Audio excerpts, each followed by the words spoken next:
So now what I'd recommend that you do is look at example B.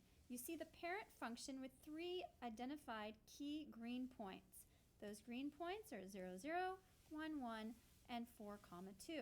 You're going to perform the next translation. Pause the video and see if you can anticipate what happens to the parent function with the 3 green dots.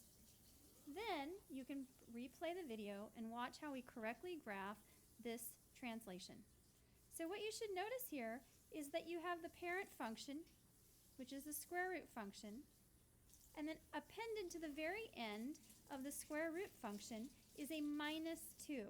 That minus 2 is the value of k, and because k is negative, this is going to be a translation down. So you're going to take each individual point, 0, 0, 1, 1, and 4, 2, and you're going to be translating downward.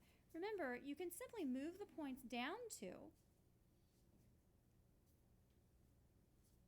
which is quite easy, but you may also want to identify those points to make sure that you've done it correctly.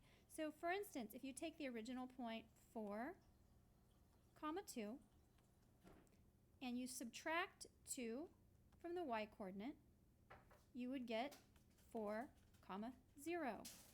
So the translation is from the point 4, 2 to 4, 0.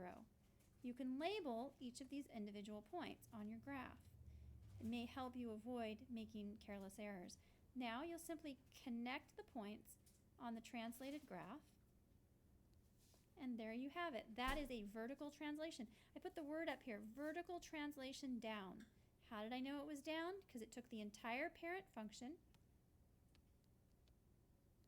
and it had a minus 2 at the very end showing me to take the parent function and move it down 2.